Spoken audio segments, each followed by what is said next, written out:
¿Cuál es la diferencia? La masa muscular. Índice de masa corporal igual peso y igual talla. Uno tiene más masa muscular y otro más. ¿La diferencia cuál es? El tejido adiposo. Entonces nosotros no podemos definir obesidad solamente pensando en índice de masa corporal, ¿cierto? ¿Qué tendría que ir incorporado en la definición de obesidad? ¿Qué tendría que ir? Que eso sea por un exceso de grasa. ¿Sí? Porque si no, al otro también la ponemos como obeso. Y la obesidad tiene algunas características. Tiene algunos lugares donde se deposita la grasa. ¿Sí? ¿Dónde principalmente? Abdomen. Por eso el índice de circunferencia abdominal o el índice de perímetros abdominales tiene mucha importancia, porque ¿qué nos va a decir ese tipo de medida?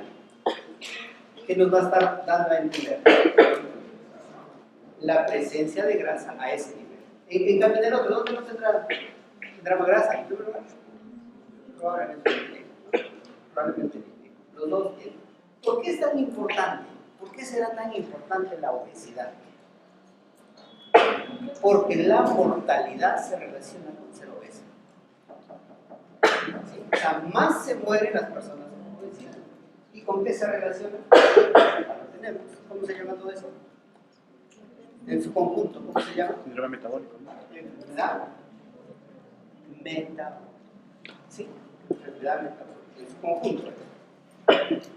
Muy bien, entonces, nosotros ¿cómo regulamos nuestro peso?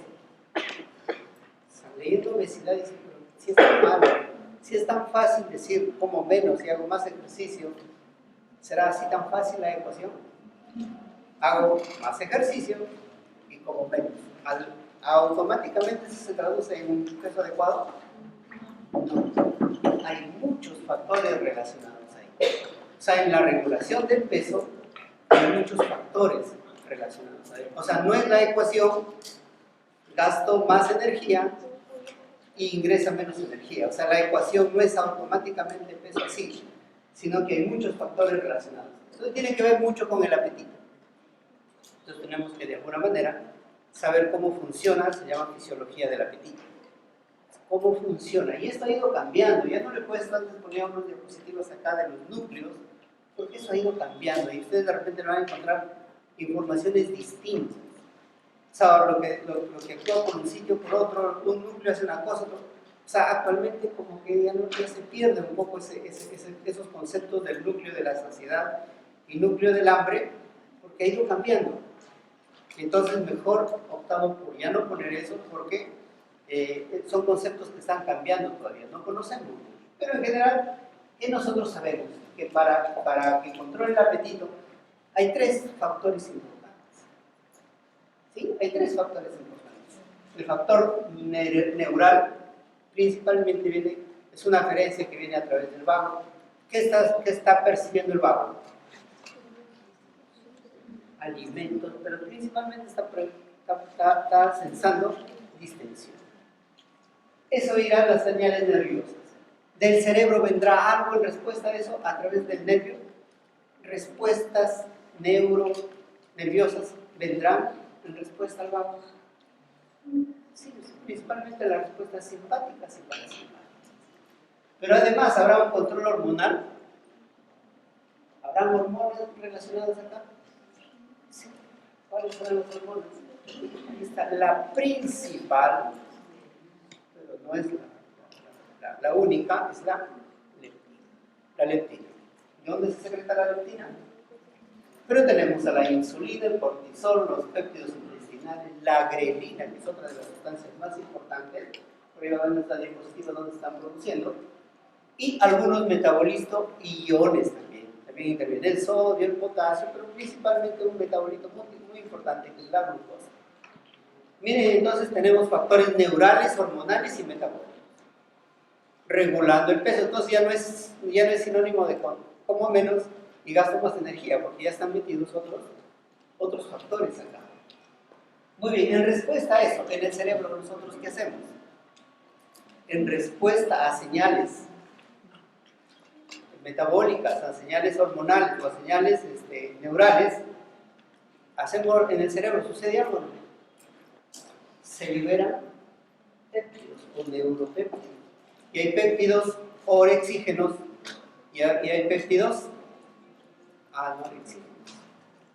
Sí, tienen mucho que ver con la relación que existe con las enfermedades relacionadas con el apetito. ¿Cuál es? La más importante es la anorexia nerviosa. Muy bien, entonces se expresan estos péptidos. Se expresan. Y se van expresando a través de señales serotoninérgicas, o cannabinoides, opioides. Pero además habrá otros factores. Solo ver la comida, o factores culturales. De lo que comemos. Muy bien, ¿y genéticamente habrá alteraciones? ¿Tendrá que haber alteraciones genéticas? Las vamos a ver ahí. Muy bien, entonces acá, esto es una imagen que está en el Harrison.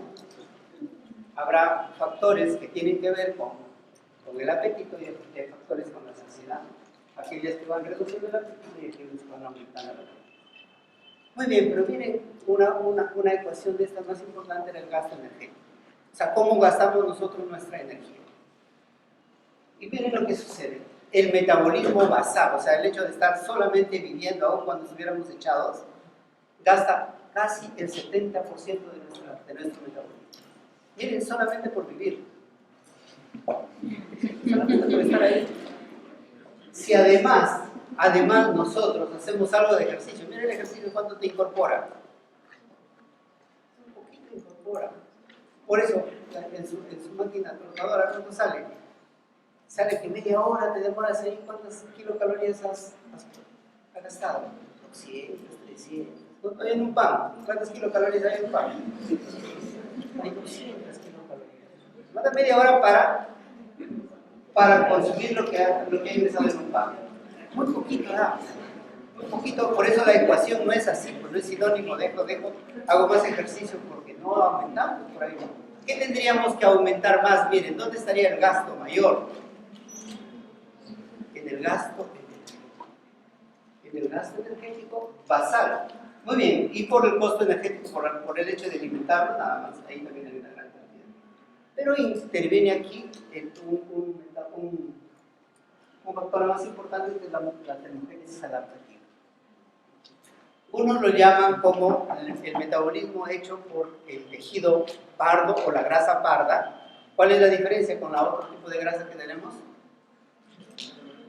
Que la grasa, normalmente esta grasa que acumula ácidos grasos y se liberan como ácidos grasos. En cambio la grasa parda que acumula ácidos grasos, pero ¿cómo lo libera? Como calor, de tal manera que es la grasa que deberíamos tener todos y nunca seríamos obesos. ¿Sí? Grasa parda.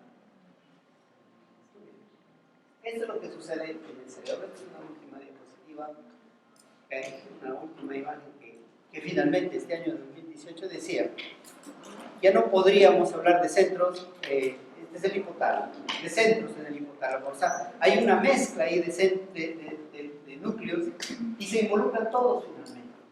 Llegan señales, se emiten señales, hay sustancias efectoras, el vago que está recibiendo señales, y por acá sabemos, como conclusión de todo lo que sucede en mi hipotálamo, tenemos o hambre o saciedad. Para entender un poquito mejor lo que sucede ahí, y hay dos tipos, como que hubieran dos tipos de señales. Señales de saciedad, o sea, señales que van a terminar saciando, y señales que van a terminar generando hambre. ¿Sí? Y que viajan desde los intestinos, del estómago. Lo iba a abrir. Pero ¿saben qué?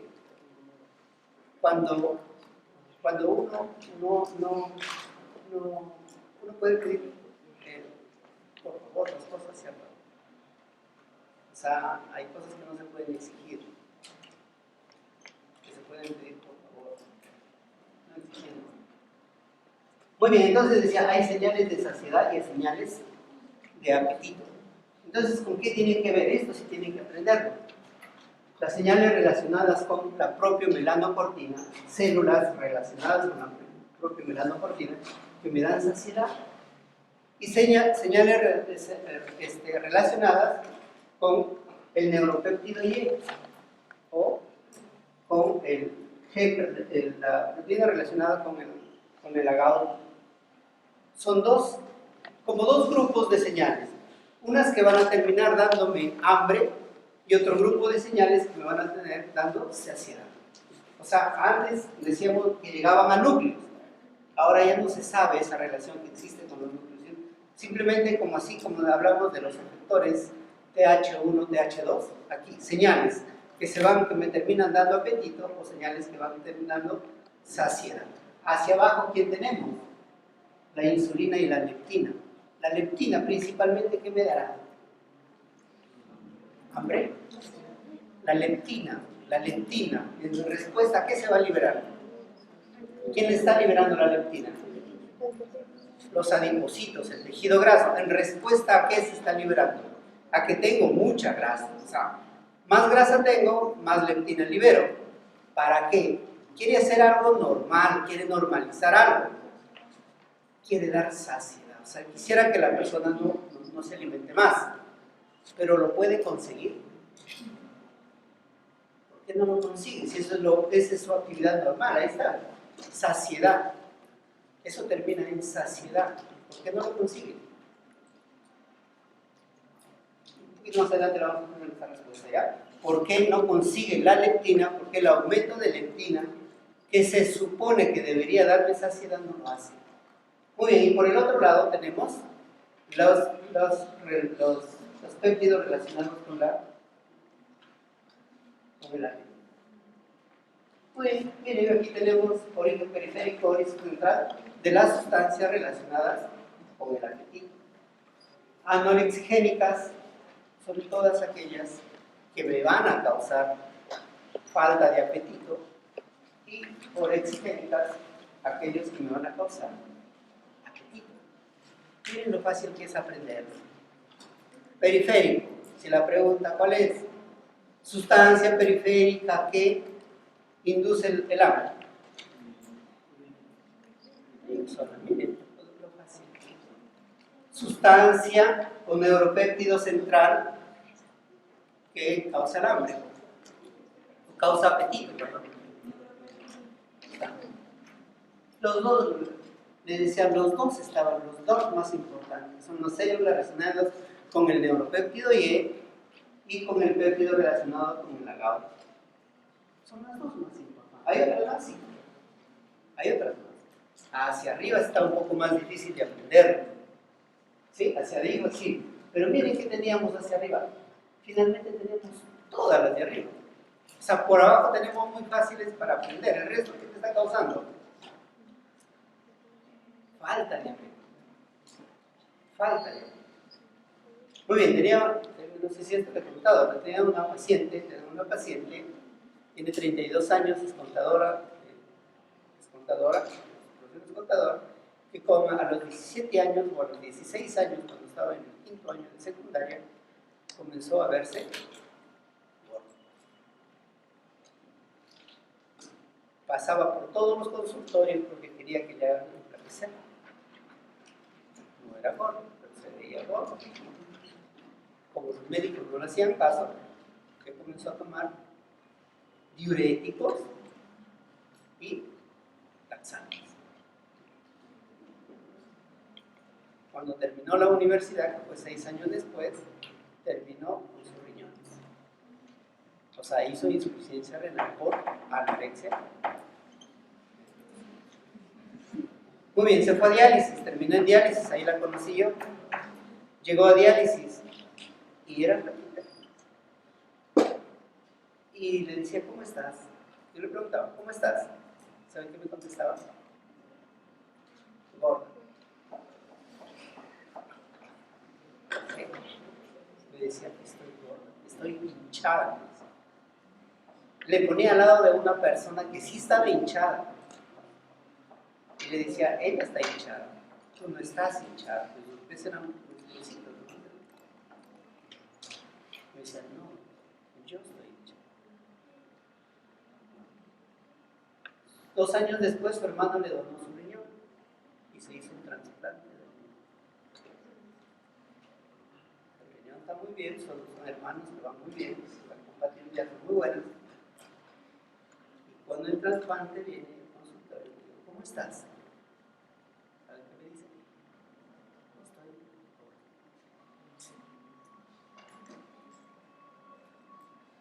Está postrada en una cama, ya no puede caminar y sigue diciendo, estoy.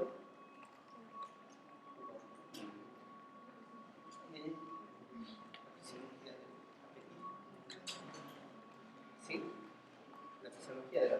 Entonces, ¿qué sustancias habrán en su mente? ¿Qué relaciones habrán en su mente para que ella siga diciendo, estoy gordo? Muy bien, pasamos a otra sustancia, ya no el apetito, sino el adipocito, que finalmente es lo que nos da la obesidad. Muy bien, desde que nosotros comenzamos de niños, esa grasa la vamos aumentando poco a poco. ¿Cómo la vamos aumentando? Ahí está, se llama transcripción, fenómeno de transcripción. Pero una de las sustancias que yo le marcaba aquí, que es la más importante, porque dice que es la sustancia de transcripción más importante, se llamará este receptor activado por peroxisona. Esta marcada. ¿Sabes qué es la sustancia más importante para que nosotros vayamos ya ahora a tener un aumento muy importante de tejido adiposo? Y este tejido adiposo no solo crece en cantidad, o sea, aumenta en mayor cantidad, sino además los adipocitos son más grandes. ¿Qué significa? Hiperplasia e hipertrofia. Sí, las dos cosas suceden. Las dos cosas suceden. Pero miren, si nosotros antes lo consideramos que el tejido adiposo era solamente acúmulo de grasa, acúmulo de adipocitos, no es solo eso, sino además, ¿qué más tiene este tejido adiposo? ¿Qué más tiene? Células inflamatorias. Está llena de macrófagos. ¿Sí? Entonces, finalmente, el tejido adiposo, ¿en qué se va convirtiendo? ¿Solo en depósito de grasa? No, ¿en qué se va convirtiendo? En un órgano inmune, en una respuesta inmune. ¿Qué significa? Que si yo estoy obeso, no solo estoy llenándome de grasa, sino que estoy haciendo ¿qué respuestas? Inmunes. Miren cuántas respuestas inmunes puedo dar ahí en ese tejido adiposo. Interleuquinas, factor de necrosis tumoral. Todas esas sustancias se van a ir activando en respuesta a ese depósito de ácidos grasos, en respuesta a esto. Y entonces, ¿en qué va a terminar todo este sistema inmune? Ahí es donde se va a relacionar con el resto de enfermedades que decíamos anteriormente. Ahí es donde se va a relacionar. ¿Con qué? Con la resistencia a la insulina, con la diabetes, con la hipertensión, con el colesterol. ¿Sí? Entonces, miren, ¿qué lo relaciona? ¿Qué lo relaciona a la obesidad con la resistencia a la insulina? Se llama el síndrome metabólico. Las respuestas inmunes que se van produciendo. Todas. Entonces nos aprenderemos qué sustancias inflamatorias comienzan a aumentar y hay una o dos que disminuyen. Una de ellas se llama la leptina, que nosotros estamos conociendo como una hormona, pero acá habrá la adipoleptina. ¿Sí? Que lo vamos a ver un poquito más adelante. Muy bien, entonces miren, finalmente el tejido adiposo, ¿con qué todo se va a relacionar? Con hormonas como la leptina, la adipoleptina, la resistina, los interferones, factores de necrosis tumoral, enzimas, péptidos relacionados con la coagulación. Y este paciente entonces, si yo junto ácidos grasos, colesterol, Y estas alteraciones de la coagulación, ¿qué voy a terminar? ¿Qué voy a terminar juntando? Ese obeso, ¿qué va a terminar?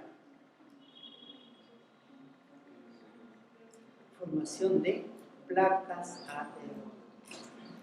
Por lo tanto, se considera que estos obesos, sus colesteroles son muy aterogéneos. Por esas alteraciones que comienzan a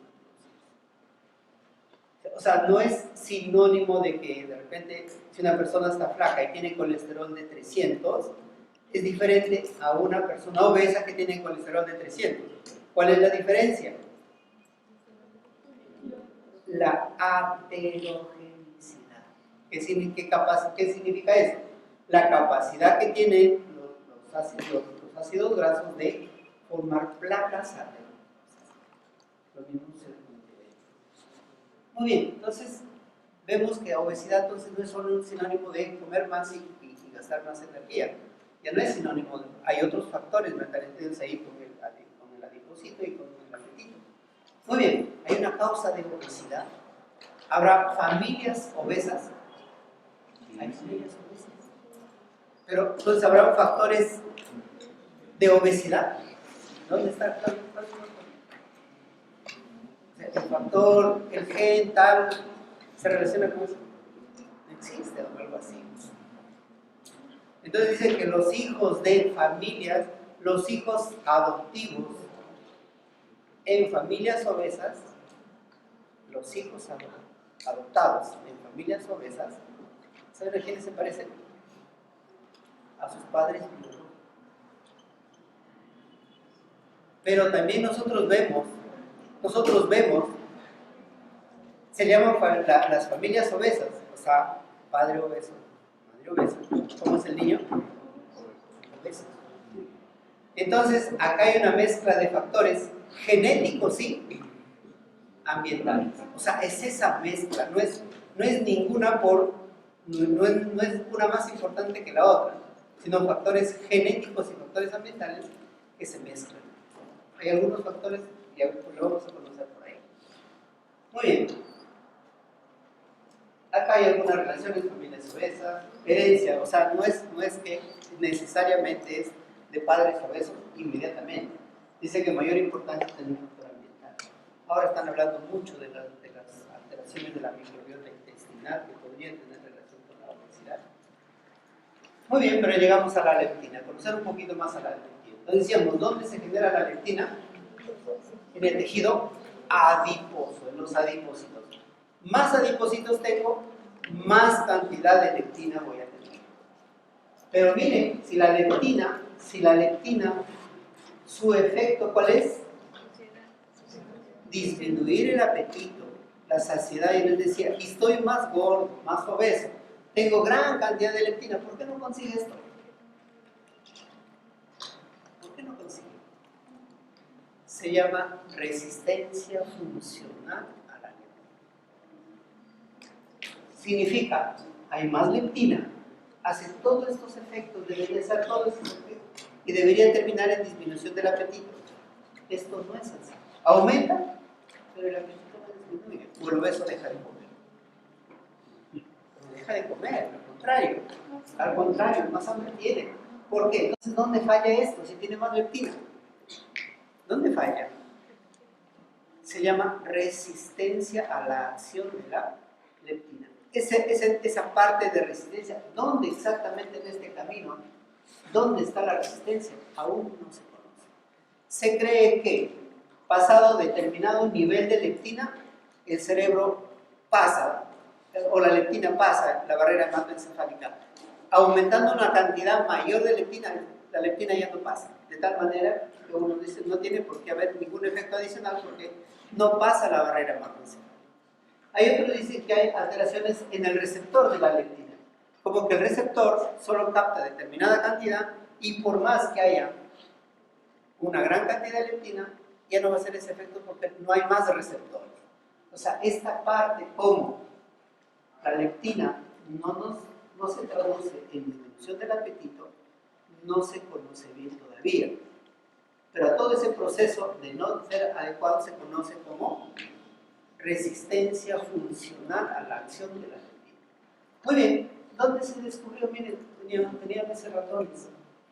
Entonces la leptina, toda proteína se genera en la traducción de algo genético. Y se descubrieron los genes que producían tanto el receptor como el que generaba la leptina. A eso se llamó genes OV. Sí, a eso se llamó genes OV. Y también hay genes que traducen en la proteína que es receptora de la leptina. Muy bien, si yo no tengo esos genes de leptina, o sea, mi leptina no va a actuar adecuadamente, ¿cómo estaría yo? ¿Ves? Mi leptina no funciona, significa que yo no voy a actuar adecuadamente. O mi receptor no lo va a recepcionar adecuadamente a la leptina. Va a estar obeso la persona, pero desde nacimiento. Y eso es lo que se vio aquí. ¿Sí? Muy bien, entonces miren la leptina, que es simplemente para decir que nace del adipocito. El obeso generará más leptina, el que está flaco generará menos cantidad de leptina. La leptina actúa, ya lo hemos visto, a nivel del hipotálamo. Muy bien, aquí está la parte molecular como está actuando la leptina. La leptina es un receptor. Yo le decía, ¿dónde está la acción? ¿Por qué esto de aquí no se traduce en falta de apetito? Aún no lo conocemos. No lo conocemos. Se cree que en este proceso, ya sea en el receptor o que no llega leptina al cerebro, por ahí tendría que estar el proceso, ¿sí?, de falta de leptina, de la acción de la leptina. Muy bien, pero miren las alteraciones genéticas que se han visto en la obesidad. Y saben, todos tienen que ver con qué. No es para que lo aprendan finalmente. Con alteraciones de la leptina, con alteraciones del receptor de la leptina, o sea, las alteraciones genéticas, con el neuropéptido Y, con la hormona melanoestimulante. O sea, todas las alteraciones genéticas que se conocen hasta ahora tienen que ver con alguna de las sustancias que hemos visto relacionadas con el apetito. O sea, las alteraciones genéticas relacionadas con la obesidad están en relación con alteraciones del apetito. Muy bien, uno es síndrome de Cushing y el otro es obesidad. ¿Cuál es la diferencia? Obesidad se llama obesidad central. Obesidad central, o sea, la cara, las estrías. Diferencia. La diferencia. ¿Los dos son obesos? No, uno es síndrome de Cushing, la otra es obesidad. La otra es obesidad y hay algunas alteraciones que se están produciendo. Obesidad, hipotiroidismo. ¿El hipotiroidismo es obeso? No. ¿Qué tiene más? Tiene acumulación de una sustancia debajo en el tejido celular subcutáneo que absorbe agua. Al absorber agua, hace esta forma, aumenta de peso, pero no es porque aumente su tejido celular subcutáneo igual que el obeso. ¿Sí? Esa es la gran diferencia. La gran diferencia entre obesidad y hipotiroidismo. Si yo genero insulina en grandes cantidades por un tumor productor de insulina, ¿la insulina qué hacía? Hipoglicemias. Y si yo hago hipoglicemias, ¿cómo voy a comportar? Voy a tener que mucho hambre. Finalmente, entonces, un tumor de la insulina, ¿en qué me va a convertir? En un hipoglicemia. ¿Cuál es el mecanismo entonces? Porque me causa mucho hambre. Me causa mucho. ¿Sí? Me causa mucho.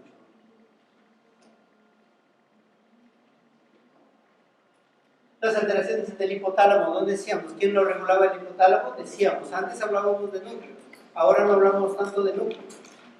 ¿Sí? Hablábamos de dos vías, las vías de la saciedad y las vías del apetito, más relacionadas con el hipotálamo. Lesiones a ese nivel me pueden dar hiperfagia. ¿Sí? O sea, personas que comen mucho. Y en general, entonces, la obesidad, o sea, ya en relación con todo lo que conocemos nosotros, se reducirá a como más y gasto menos energía. ¿Será solo eso? No, que nosotros vemos factores, decía, factores neurales, nerviosos. ¿Quiénes decíamos? ¿De quiénes hablábamos? Neural, de la acción del vago, Hablábamos de factores hormonales. ¿De quiénes hablamos? De la leptina, de la grelina, del neuroferro, y hablábamos de factores metabólicos, de la glucosa, los iones, del sodio. Entonces, ya no es sinónimo, o sea, la OES ahora ya puede decirlo, no es tan simple para los pesos. Decía, viendo como 10 pacientes en mi consultorio por día, de los cuales, siempre sacaba mi cuenta, decía, de los cuales 4 vienen por alguna patología relacionada con no poder dormir bien. Y 4 venían por alguna patología relacionada con la obesidad. O sea, no vienen porque soy obeso, sino porque vienen. Porque les duele la rodilla, vienen porque les duele la cadera, o sea, ya vienen porque quieren que sus riñones están funcionando mal. Pero no, la verdad es la obesidad. Entonces, miren, la obesidad no es solamente a comer más y hago menos esfuerzo, no es así. O sea, ¿por qué hay personas que comen igual que una persona obesa? Y esta persona es flaca. ¿Han visto o no? O más todavía come. ¿Dónde está la diferencia? En el metabolismo. ¿Cuál metabolismo? Habíamos 4 metabolismos. El basal, y comía el doble de la otra persona. No es tan simple, ¿sí?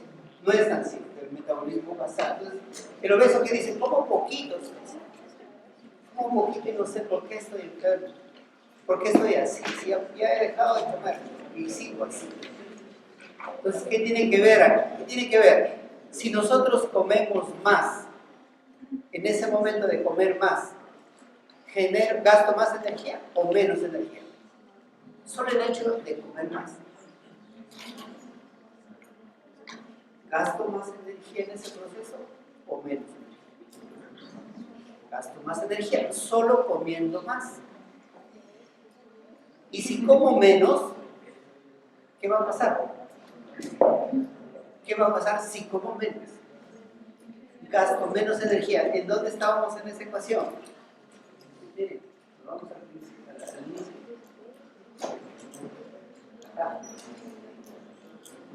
El costo de la alimentación, de alimentarse nada más. Si como menos, miren, el 20% se va a disminuir. ¿Y qué creen que pasa con el metabolismo basal?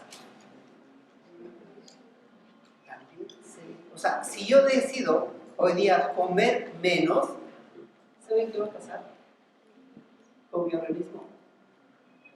Consume menos.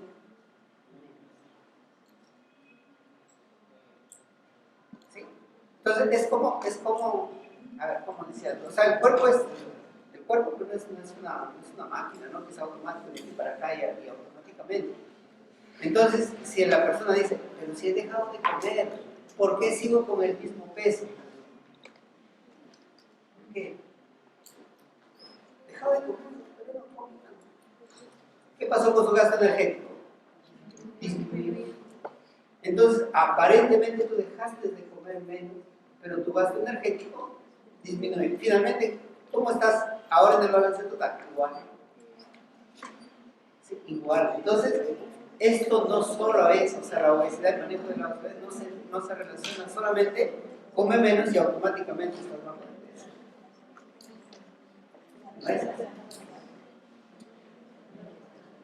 Muy bien, se relaciona con, ¿hay alteraciones en la reproducción en estos pacientes obesos?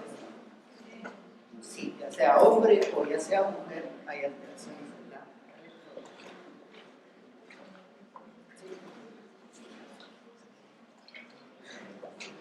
Y yo les decía, el riesgo cardiovascular, conforme yo voy aumentando el índice de masa corporal, me voy muriendo o la posibilidad de morirme es más. O sea, no es solamente que soy obeso, sino que además, ahí está, siempre les pongo la causa. Lo que van a ver aquí siempre son las causas por qué.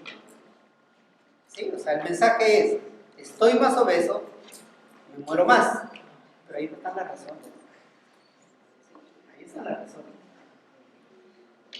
¿Cómo duerme?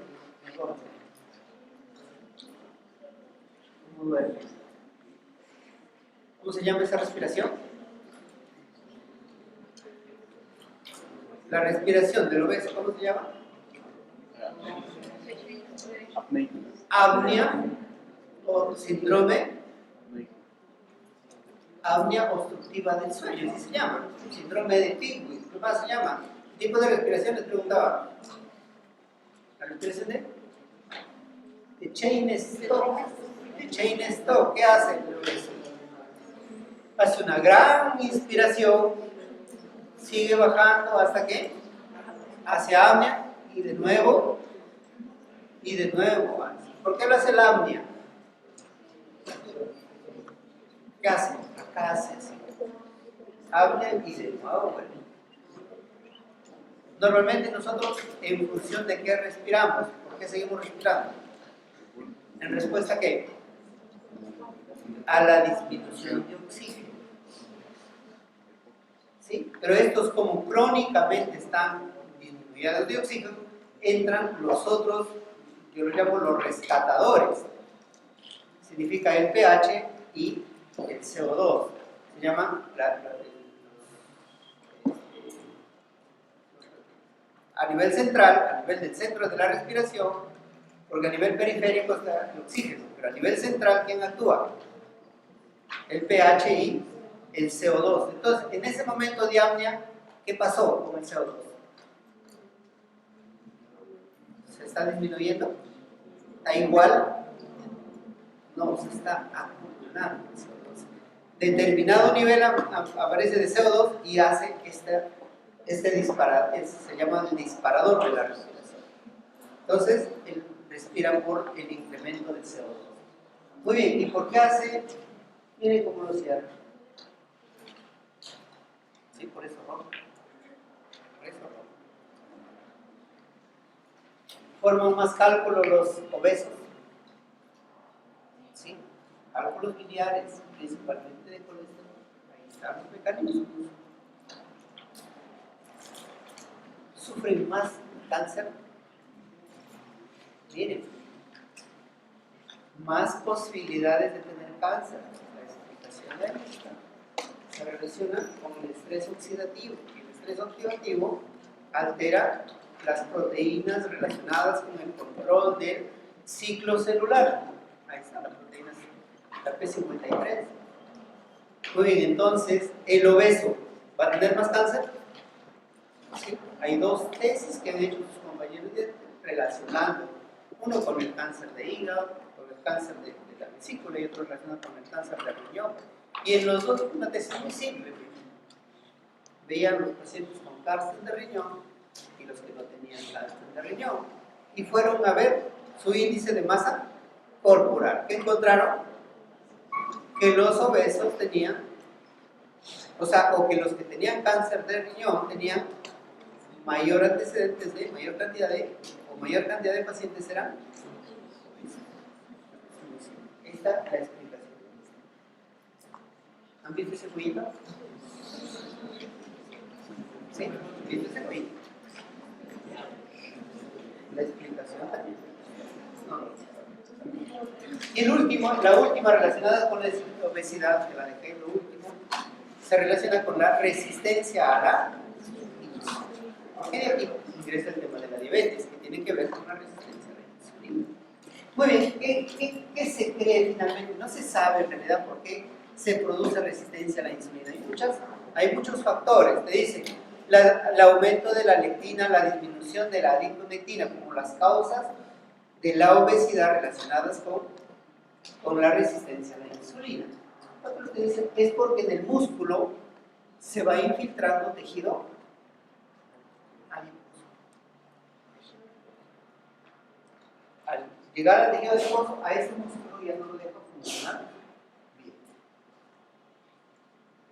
¿Sí? Pero entonces, ¿cómo relaciono obesidad con diabetes? ¿Quién está en el medio? La resistencia a la insulina. O sea, el mecanismo por el cual la obesidad va a terminar siendo, o un obeso va a terminar siendo diabético, será la resistencia a la insulina. En diabetes, primero tengo que aprender a diagnosticarlo. ¿Sí? A diagnosticarlo. Y miren lo que hablamos aquí de. Hay varias maneras como diagnosticarlo. ¿Sí? Hay varias maneras como diagnosticarlo. Primero, una glucosa en ayunas mayor de 126. Pero lo normal, ¿cuánto es? Menos de 100. Entonces, hay un extremo entre el 100 y el 126 que lo llamamos prediabetes. Harrison lo pone así como prediabetes, otros lo ponen como intolerancia a la glucosa o glucosa alterada. No es normal. Muy bien, estar acá. Pero hay otra manera, sí. La prueba de tolerancia a la glucosa. Un valor más de 200 me hace automáticamente diabético a las 2 horas. Pero tengo el menos de 140 es lo normal. O sea, yo como ahorita y me haces a las 2 horas mi glucosa, está en 130 y eso es normal, no es diabetes. Hasta 140 será normal, pero me queda el extremo entre 140 y 200. Eso sería igual, ingresará como prediabetes o intolerancia a la glucosa. Y el tercer factor es a través de la hemoglobina glicosida. Entonces tengo 3 maneras como diagnosticar: glucosa en ayunas, prueba de tolerancia a la glucosa y hemoglobina glicosida. Diabetes más o igual que 6.5. ¿Sí? Pero acá me queda menos de 5.6 lo normal. Entonces me queda un extremo acá, que lo llamaré siempre como los estados prediabéticos. Las diferencias entre el tipo 1 y el tipo 2. ¿Qué significaría, por ejemplo, el tipo 1? ¿Qué diría el tipo 1? Que tiene un inicio más o menos conocido y no sabemos cuándo va a terminar. Pero miren en el diabético tipo 2. No hay un momento donde yo pueda decir, aquí comenzó. Cuando yo lo he diagnosticado, ya ha pasado mucho tiempo. La diferencia entre el tipo 1 y el tipo 2, el tipo 1 decimos, podría tener un inicio más o menos definido. El tipo 2 no sabemos cuándo comienza. Hay otros tipos, ya lo vamos a conocer después, pero se incorpora la diabetes gestacional, que se comporta como un diabetes tipo 2, pero en el embarazo. ¿Sí? En el embarazo. Esta era una clasificación que está en el Harrison. Ahí está, diabetes tipo 1, diabetes tipo 2, la diabetes tipo o los 3 o las alteraciones genéticas de la diabetes, o sea, explicados a través de alteraciones genéticas. Miren, son pocos. La mayoría de nosotros, de peruanos diabéticos, ¿qué son? Tipo 2. A ver, yo conozco varios diabéticos, conozco 2 diabéticos tipo 1. 2 diabéticos tipo 1 y diabéticos tipo 2 muchísimos. Muy bien, pero antes de eso tengo que ver cómo se regula la glucosa. Ingresan alimentos todos los días. ¿Eso automáticamente es glucosa en mi sangre? No. Tiene que ir a través de la vena porta hacia el hígado, en primer lugar. ¿Y el hígado qué hace? Es un gran almacén, generalmente lo almacena como glucógeno, y a partir de ahí ahora lo va a comenzar a liberar. Entonces, en el metabolismo de la glucosa, no solo verá lo que yo como, sino principalmente el funcionamiento del hígado. ¿Cómo estarán los pacientes cirróticos? ¿Cómo estará su glucosa en pacientes cirróticos? aumentada. Nosotros decimos, es la gran fábrica de glucosa. ¿Cómo estará el cirrótico? Frío. Vivíamos cuando vivíamos hipotermia. Frío, muy bien, almacena y produce la glucosa. Muy bien, pero ¿quién lo usa? Entrará en la ecuación. La utilización periférica también se llama de la glucosa. Muy bien, ¿y quién lo está regulando todo esto? El páncreas a través de dos hormonas principales: el glucagón y la insulina. El glucagón y la insulina. Y el cerebro de alguna manera irá controlando todo para ver los funcionamientos a través del sistema nervioso autónomo. Muy bien, ¿cómo se secreta la insulina en el páncreas? Es muy simple. Ahí está la forma, es una hormona, es una proteína que la va procesando dentro del núcleo, la procesa, la almacena en unos gránulos, pero ahí está almacenada. ¿Cómo se va a ir secretando? ¿Con qué tiene que ver? Miren, ¿quién tiene que comenzar ese proceso de liberación de la insulina? ¿Quién tiene que comenzarlo? La glucosa. También los aminoácidos, las cetonas, neurotransmisores. También. ¿Qué gluten será? Gluten 1 o los transportadores de glucosa.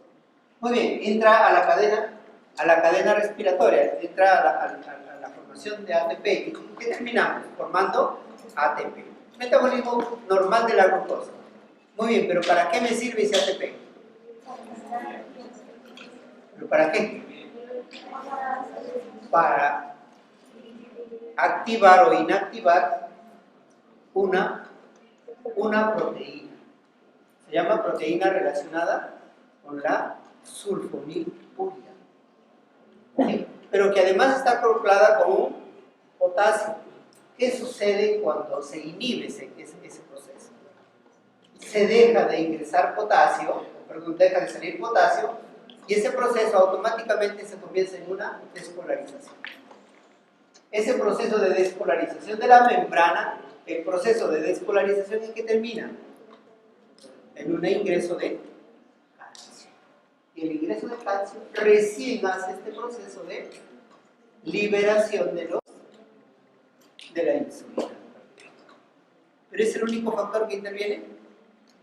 No. ¿Dónde está el otro factor? En las incretinas. ¿Las incretinas qué son?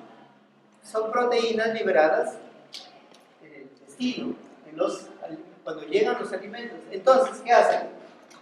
Las incretinas tienen sus receptores de incretinas, pero miren, ya no lo hacen a través del ATP, sino a través del AMP.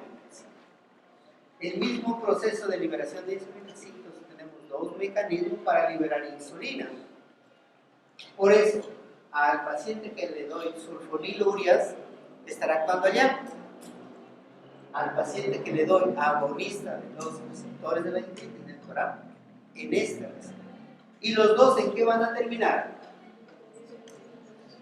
Liberando insulina. Liberando insulina. Muy bien, ¿y cómo actúa la insulina? En el músculo. ¿Dónde va a actuar la insulina? Llega a mi sangre, se va a mi músculo. En mi músculo, en cada célula que tendré, receptores para insulina. Miren, ¿qué hacen esos receptores? Tienen sus receptores, hace una cascada de transcripción, pero finalmente, ¿qué hace? Miren, activa una quinasa, se llama quinasa PI3. ¿Y esa quinasa qué hace? Hace que estos receptores que están en unas vesículas se trasladen. ¿Hacia dónde? Hacia la superficie de la célula. A través de la superficie se abren esos poros y ahora ¿qué hacen? Automáticamente ingresa la glucosa. Muy fácil este proceso. ¿Sí? Actúan receptores y no actúan juntos. A veces les ponemos el ejemplo. La glucosa y la insulina actúan sobre el mismo receptor, ¿cierto? No, son dos receptores totalmente distintos. La insulina me sirve para que el receptor de la glucosa se traslade hacia la superficie y recién pasa la glucosa. la glucosa hacer todo su proceso. El anterior, ¿dónde le veíamos que hacía ese proceso? El anterior, ¿dónde estaba? Aquí, ¿dónde estaba? ¿Dónde estaba este proceso? A nivel del páncreas. ¿Y aquí dónde estoy? A nivel del músculo. A nivel del músculo. Pero miren, aquí también, ¿quién lo iniciaba el proceso acá? La glucosa. Aquí, ¿quién inicia el proceso? La insulina. ¿Para que pase? Para que pase. Muy bien, muy fácil de aprender a aquellos que bajan la glucosa y aquellos que suben la glucosa. Solo uno baja la glucosa. El resto, el glucagón, la epinefrina, la hormona de crecimiento, la hormona ACTH, los glucocorticoides, todos lo llevan a la glucosa. Apréndanse, por favor, estos mecanismos. ¿Cómo lo hace? Por ejemplo, la corticotropina, ¿qué hace con la glucosa? O sea, eleva la glucosa, ¿pero a través de qué? A través de la estimulación de receptores de glucocorticoides. ¿Qué hacen los glucocorticoides? O sea, es el mecanismo por el cual eleva la glucosa. ¿Qué hace? Estimula la glucocorticoides. ¿Cómo hace la epinefrina? ¿Qué hace para subir la glucosa? Al final de nosotros va a ser el glucagón que hace para subir la glucosa. Por el efecto es subir la glucosa, pero a través de qué lo hace. ¿Sí? O sea, esas partes tenemos que aprender. Muy bien, y llegamos a la diabetes tipo 1. Hay una predisposición genética, ahí están los genes. Sobre eso, ¿qué va a haber? Sobre esa predisposición genética, ¿qué va a haber? Van a haber factores ambientales que no se conocen muy bien. Se cree que pueden haber una infección virales, puede haber un daño directo a las células beta, hay factores no inmunológicos. O sea, esta parte de aquí aún no la conocemos muy bien, el desencadenante de la diabetes tipo 1. O sea, sobre algo genético va a haber algo que lo va a desencadenar. ¿Y qué hace esto? Actúa sobre las células beta. ¿Qué va a actuar sobre las células beta? ¿Qué va a producir sobre las células beta? Un daño. ¿De qué tipo? Inmunológico. Y ahí les digo, la diabetes tipo 1 es una enfermedad inmunológica. Ahora vamos a ir conociendo un poquito más. Para que aparezca la diabetes tipo 1, ¿cuánto tiene que destruirse? 70% del páncreas. O sea, hasta el 70%, hasta desaparecer el 50% del diabetes, el paciente ni siquiera la sabía. Solamente cuando llegó al 70%, recién la fase de luna de miel, ¿cuál es? Es el tiempo en el cual la glucosa aparentemente tiene un control más o menos adecuado y que parece que el diabético ya se controló, pero simplemente es una fase de luna de miel. ¿Qué significa? Hasta ahí todo es mentira. Muy bien, lo mismo, la fase de luna de miel y la cantidad de páncreas que se ha destruido. No va a volver a funcionar ya, o sea, simplemente es que todavía algo de reserva queda. La explicación para el fenómeno de luna de miel es que el páncreas todavía está funcionando en este 70%. O sea, un poco más de esfuerzo y todavía le alcanza. Parece que se hubiera controlado. Pero ese mecanismo no desaparece, no se sana, entonces no hay manera de curarlo a esta persona. Muy bien, decíamos predisposiciones genéticas, ahí están. Factores ambientales, ahí están. Se mezclan estos dos factores y ahora, ¿qué van a hacer? Van a destruir las células.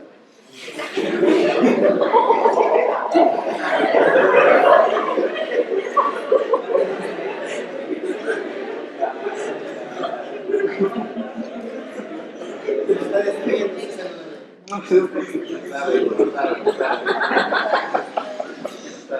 Muy bien, entonces este es el fenómeno inmunológico. Este es el fenómeno inmunológico. Miren, las células beta las tenemos ahí. Factores, predisposición genética existen. Factores ambientales, no lo sabemos con precisión cuáles, probablemente actúen, pero ¿qué van a desencadenar? Una respuesta inmunológica. ¿Por quién viene dado? Por las células dendríticas, que algo van a identificar de extraño en estas células. En las células del páncreas, algo de extraño van a identificar, que son proteínas, llamamos antiproteínas. ¿De qué hacen? Va a haber una respuesta inmunológica. ¿Qué hacen las células dendríticas? Viajaban al cambio regional y de ahí ¿qué hacen? Presentan y tenemos una respuesta. Pero miren la diferencia en esta respuesta. ¿Quién lo va a dar? CD8. A diferencia que en la tuberculosis, ¿qué decíamos que estaba? CD8. ¿Y CD8 qué es? Citotóxica, o sea, que viene y destruye al linfocito. Entonces, cuando yo la pregunta les pongo, las células B son destruidas por la presencia de anticuerpos, ¿qué significa? Que eso no es así. El que destruye es linfocitos CD8. Linfocitos CD8. Anomalías inmunológicas, ahí están escritas las anomalías inmunológicas. En la diabetes tipo 2, no es ya ese mecanismo. No es ese mecanismo, diabetes tipo 2. Miren por qué se va a caracterizar la diabetes tipo 2. Por la resistencia a la insulina. El mecanismo más importante de resistencia a la insulina. ¿Dónde decíamos que lo encontramos con la resistencia a la insulina? ¿En quiénes? En los obesos. En los obesos, por eso la relación entre los dos está muy estrecha. Resistencia a la insulina. El hígado producirá más glucosa porque hay resistencia. El hígado lo toma como que no hay acción sobre el músculo y el músculo dice más glucosa porque no está actuando. Genera más glucosa el hígado. Muy bien. Esa cantidad de glucosa no solamente se va a formar como glucosa, sino se libera también adipocitos o ácidos grasos que se van a ir depositando en el tejido. Muy bien, ¿cuándo comenzó? Miren, ¿cuándo comenzó? Según eso, ¿cuándo comenzó?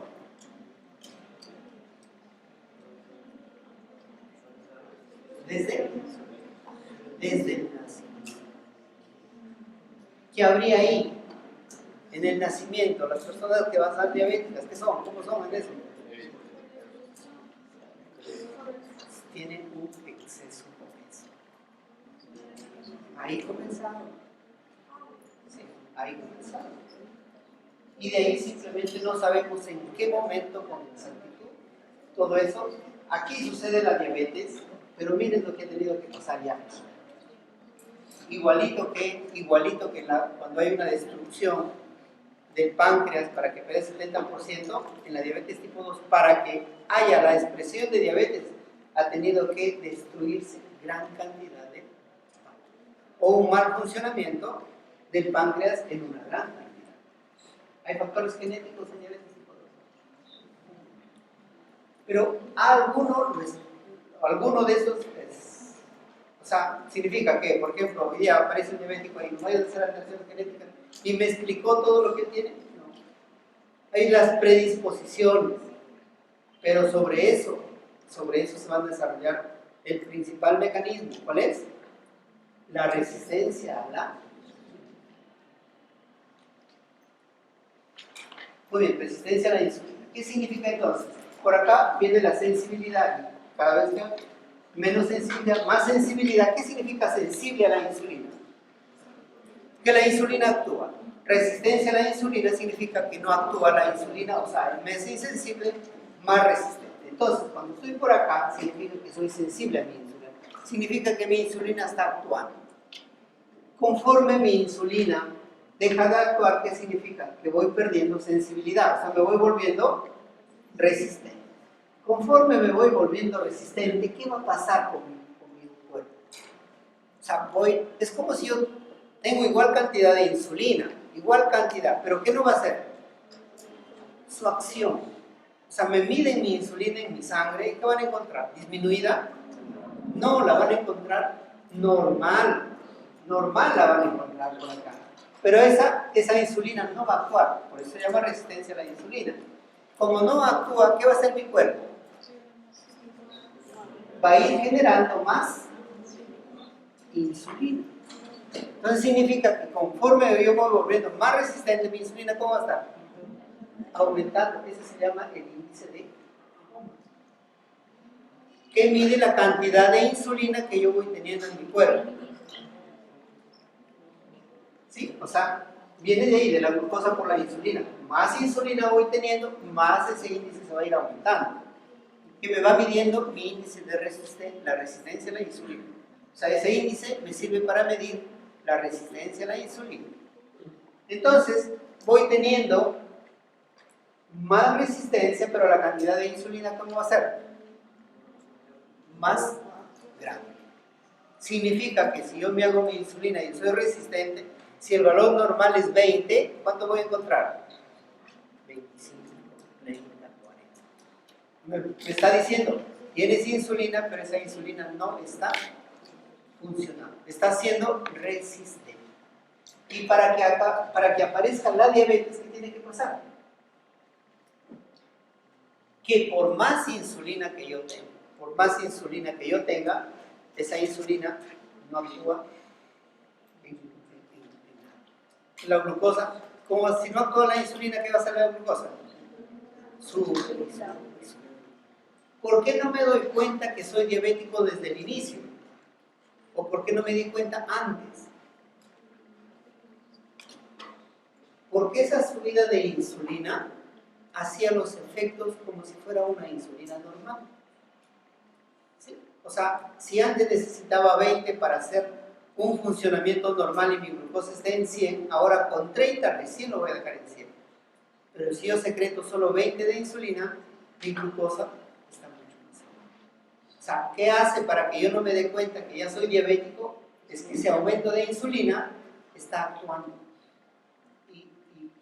Entonces, para que me dé diabetes significa que ya, por más que yo tenga más insulina, ya no actúa absolutamente nada. ¿Sí? Entonces, el fenómeno es similar a esto, la resistencia a la insulina. ¿Qué significa resistencia a la insulina? Que la insulina no pasa, no ingresa, no actúa en la célula. ¿Dónde sucede? ¿En el páncreas? No, ¿dónde? En el músculo. En el músculo, o sea, no deja que la glucosa, acá la glucosa ingresa, aquí la insulina no está actuando, la glucosa no ingresa. Por lo tanto, ¿qué voy teniendo? Y hasta ahorita, ¿qué fenómenos voy teniendo? Mi insulina, ¿cómo va a estar? Aumentada. Mi glucosa, aumentada. Y mis músculos, sin glucosa. O sea, no lo van a poder utilizar la glucosa.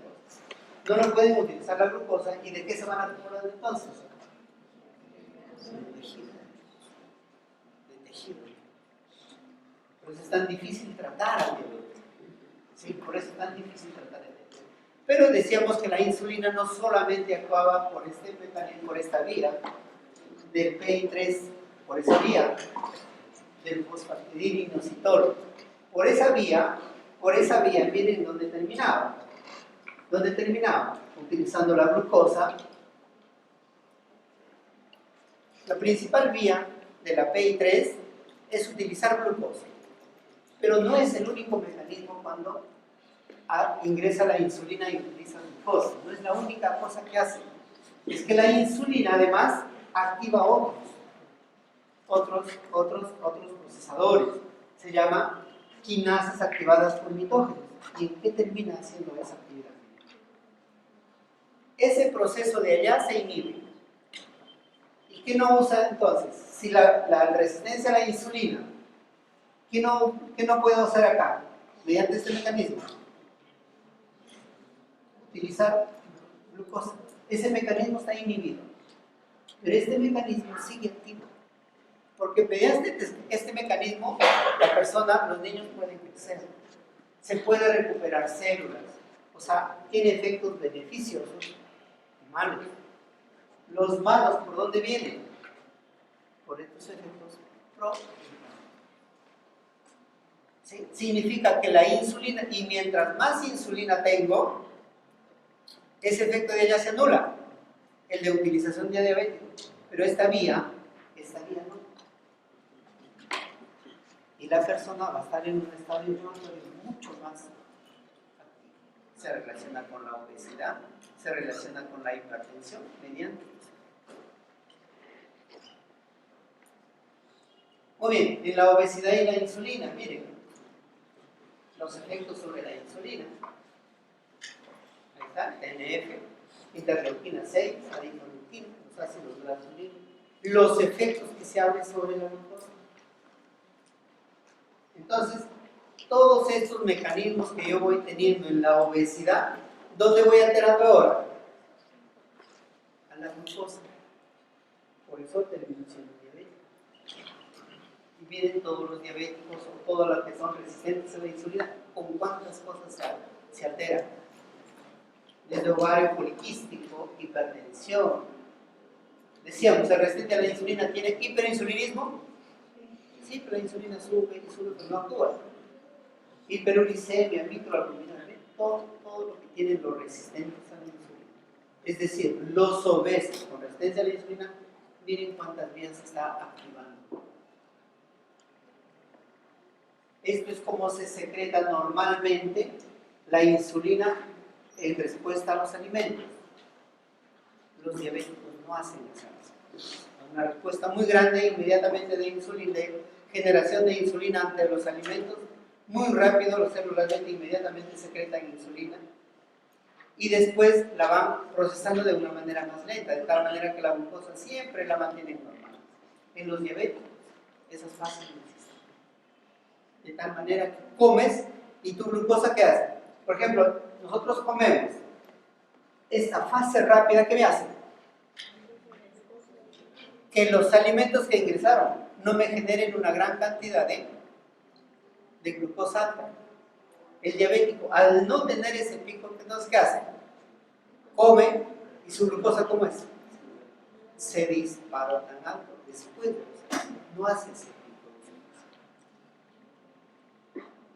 Muy bien, las formas MODY o las formas genéticas de diabetes no vamos a detener mucho, simplemente es para saber que hay alteraciones genéticas definidas que hacen diabetes. Esas nosotros no las vemos mucho. Estas son formas hereditarias, son formas raras. Se pone ahí porque de alguna manera se trata de ver cómo está la relación entre los factores genéticos y la relación con insulina. Pero no es para verlo. Las complicaciones de la diabetes. Complicaciones agudas y complicaciones crónicas. Lo agudo, miren, ¿cuál es? Son 3 nada más. No son muchas. Cetoacidosis diabética, síndrome hiperosmolar e hipoglucemia. 3 complicaciones. A ver, esta es una imagen actual, última, que dice que actualmente no sabemos por dónde la persona puede estar haciendo y a veces son una mezcla de complicaciones entre cetoacidosis diabética y síndrome hiperosmolar que casi son parte de lo mismo. ¿Sí? Son parte de lo mismo. O sea, pero yo lo voy a ir escribiendo acá. Cetoacidosis diabética. ¿Qué significa? ¿O desde dónde comienza? ¿Desde dónde comienza? ¿Qué disminuye? Cetoacidosis diabética lo hacen los diabéticos tipo 1 y síndrome hiperosmolar lo hacen los diabéticos tipo 2.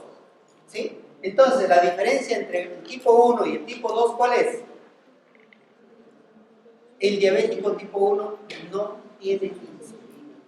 El diabético tipo 2 tiene insulina, pero no la puede utilizar. Es resistente a la insulina. Poco a poco va a ir disminuyendo la insulina también en el cuerpo. O sea, finalmente tampoco ya tiene. O sea, no es solo la resistencia a la insulina, sino después ya la insulina también va disminuyendo.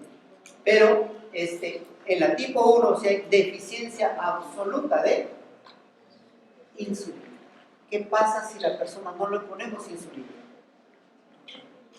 ¿Qué pasa si la persona no le ponemos insulina? Aumenta su glucosa, se aumentará más. Entonces decíamos que había factores que trataban de regular eso. Los otros factores, ¿quiénes son? Las hormonas contrarreguladoras. El glucagón, las catecolaminas, la hormona del crecimiento. ¿Qué tratan de hacer? Bajar la glucosa.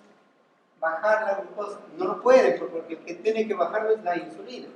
Entonces, toda esta mezcla de hormonas contrarreguladoras, ¿qué le van a hacer? Aumenta la lipólisis. Si esa lipólisis aumenta en el hígado, ¿cómo se llama? Formación de cetonas, producción de cetonas, y eso termina haciéndome ácido. ¿Qué voy a tener? Acidosis metabólica, producción de cetonas. ¿Qué voy a tener? La glucosa de este paciente, ¿cómo va a estar? Elevadísimo porque no le puse insulina. Va a estar orinando. Un montón va a orinar porque la glucosa al elevarse produce una diuresis. ¿Cómo se llama esa diuresis? Osmótica. Y la presión se va a bajar porque se deshidrata esta persona. Miren la diferencia. Miren la diferencia. Miren en este. ¿Cuál es la explicación? Miren el estado hiperosmolar. En el estado hiperosmolar tengo insulina pero no lo puedo utilizar. ¿Sí? Tengo insulina pero no lo puedo utilizar. Entonces decía, aparentemente tendría que ser el mismo mecanismo, o sea, tendría que también terminar en cetoacidosis diabética. Entonces siempre es la pregunta, ¿por qué la diabetes tipo 2 no hace cetoacidosis diabética como la diabetes tipo 1? Si igual los dos no tienen insulina. ¿Cuál es la diferencia? Dicen es la deficiencia absoluta y el otro es la deficiencia relativa.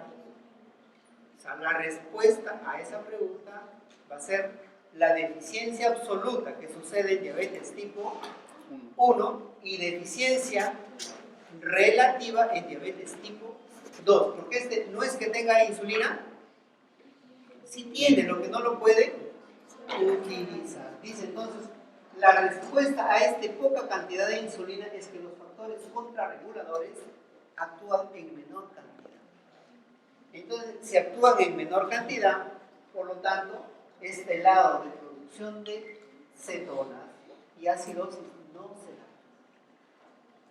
¿Sí? Y esa es la gran diferencia. No hay producción de acidosis, no hay producción de cetonas. Entonces, ¿qué nomás tenemos? Glucosa alta, sí, no muy alta, porque estos diabéticos no se van con glucosa. Hiperosmolaridad, sí. ¿Orinan mucho? Sí, igual se deshidratan. ¿Pero qué no hay? ¿Cuál es la diferencia? La cetosis. La respuesta, la diferencia entre diabetes, cetoacidosis diabética y síndrome hiperosmolar, ¿cuál será? La ausencia de cetosis o acidosis. Muy bien, la explicación del cálculo que los copié ahí para que no quiere leer el cálculo. Y la tercera alteración aguda es la hipoglicemia. La hipoglicemia ya no estamos hablando de glucosas elevadas, estamos hablando de glucosas disminuidas. Entonces acá hay las respuestas de diapositiva, porque esta es la respuesta cuando mi glucosa va disminuyendo y qué alteraciones yo voy teniendo. O sea, conforme mi glucosa disminuye, yo voy teniendo respuesta. ¿Sí? Solamente que en diabético, esto es en personas normales. O sea, si mi glucosa baja a 80, voy a comenzar a tener esos efectos. Pero en diabético, ¿qué sucede? A valores mucho más bajos. ¿Qué significa? Que ellos como si se acostumbraran a estar en estos valores. Por eso es tan grave la hipoglicemia, porque miren, cuando suceden síntomas autonómicos como la sudoración, como abrir de la boca, entonces los diabéticos lo hacen a valores mucho más bajos. Por ejemplo, miren, deterioro cognitivo, ¿con qué valores de glucosa tenemos? 50. Esa persona definitivamente ya no va a poder vivir. Muy bien, ¿por qué en el cerebro utilizan menos? ¿Por qué no tenemos manifestaciones cerebrales de la falta de glucosa? Porque el cerebro no utiliza los transportadores dependientes de insulina. ¿Sí? Son los otros. Muy bien, las respuestas que nosotros les decíamos. Comenzamos con glucosa baja, hipoglicemia. porque se puso insulina, porque la persona ya no necesitó o tomó muchas dosis de medicamento, la cosa es que le bajó su glucosa. Ahí comienza. ¿Y en qué trato de hacer? O mi cuerpo, ¿qué trata de hacer? Subir la glucosa, o sea, es el efecto final. Para lograr eso, hace todas estas respuestas. Las respuestas simpáticas, las respuestas parasimpáticas, aumento de la suprarrenal, la adrenalina, miren, ¿qué va a hacer? La noradrenalina, la acetilcolina, todos los síntomas que yo voy a tener por la hipoglucemia. ¿Para qué lo dirige todo esto? Para subir la glucosa en la sangre. Para subir la glucosa en la sangre. Y las alteraciones crónicas. Por lo menos eso tienen que saberlo. Las microvasculares, las macrovasculares. ¿Por dónde viene la explicación? Porque nosotros estamos buscando explicaciones a esas complicaciones. ¿Dónde viene? Con el metabolismo de la glucosa. Entonces miren las vías de los proteína quinasa, la vía de la exocinasa y la vía del poliol, ahí están explicados. En esa sola gráfica, que es el metabolismo de la glucosa, a partir de ahí nacen todas las alteraciones. No hay un mecanismo único para que nosotros digamos este es el único mecanismo por el cual hago complicaciones crónicas. Es una mezcla de todo. Acá hay algunas explicaciones de lo que sucede en la vía del poliol, la vía de la exocinasa, o sea, realmente qué sucede por dentro, la vía de la proteína quinasa C, pero lo más importante no es, sino que todas esas vías convergen en uno solo. ¿Cuál es lo que lo une? El estrés oxidativo. O sea, finalmente las complicaciones crónicas de la diabetes, ¿por qué van a ser dados? Por el estrés.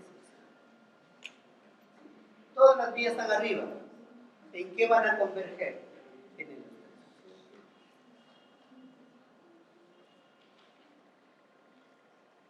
Y esta es una diapositiva que lo presenté el otro día en un curso que hicieron en el colegio médico. Porque es una explicación muy bonita lo que sucede en el diabético y cómo comienza a activar el sistema renina-angiotensina. La pregunta es, ¿los diabéticos activan el sistema renina-angiotensina-aldosterona? La respuesta es sí. La pregunta es, ¿cuál es el mecanismo? Es muy simple. Es muy simple.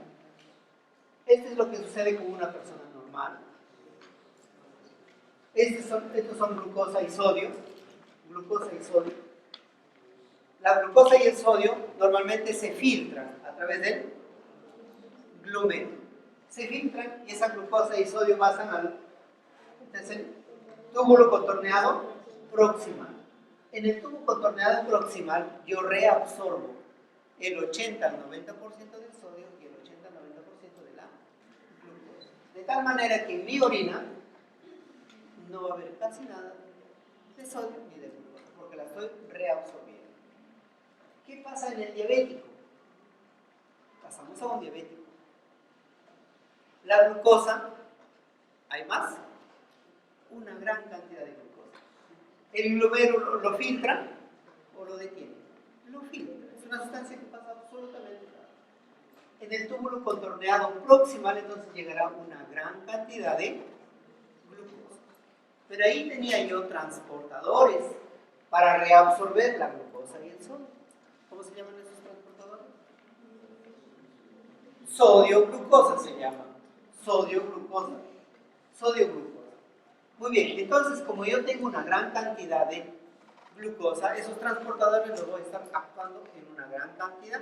Significa que voy a expresar mayor cantidad de receptores para tratar de reabsorberlo la glucosa. Logro reabsorberlo. Pero al reabsorber glucosa, ¿qué reabsorbo? Sodio, porque son cotransportadores. Estoy reabsorbiendo sodio. Entonces, el sodio, que nada tenía que ver aquí, porque el problema era con la glucosa, ¿cómo termina el sodio? ¿Más o menos? Aquí, ¿cómo se va a poner? menos sodio. ¿Quién está arriba detectando esa menor cantidad de sodio? La mácula densa. ¿Qué va a detectar? Más sodio, igual sodio, menos sodio. Menos sodio. Y en respuesta a esa menor cantidad de sodio, ¿qué va a hacer? Activar el sistema. ¿Sí? Entonces, ¿cómo la diabetes, como la hiperglicemia activa el sistema renina-angiotensina? Muy bien, y esto es preocupante.